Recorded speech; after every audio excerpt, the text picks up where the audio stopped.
लगते थे कि आप गुस्से में हो हर वक्त आपके बारे में बहुत सारी बातें। সাকিবের সামনে কথা বলতে ভয় পাই।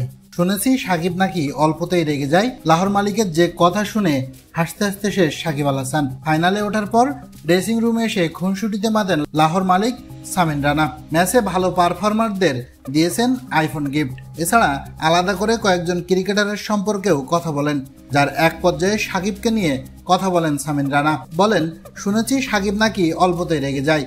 মালিকের কথা শুনতেই হাসিতে ফেটে পড়েন সাকিব। এরপর সামিন রানা আরো বলেন, আপনি যত বড় ক্রিকেটার তার থেকেও ভালো একজন মানুষ। আপনি যেভাবে এই দলটাকে আপন করে নিয়েছেন তাতে আমার এবং শাহিনের 1 মিনিটের জন্য মনে করতে দেননি আপনি অনেক বড় একজন সুপারস্টার। আপনি আসলেই অনেক ভালো একজন মানুষ। जिस तरह से आपने इस फैमिली को एम्ब्रेस किया है, मुझे और शाहीन को कभी 1 मिनट के लिए भी नहीं लगा कि हमारे पास सुपरस्टार है।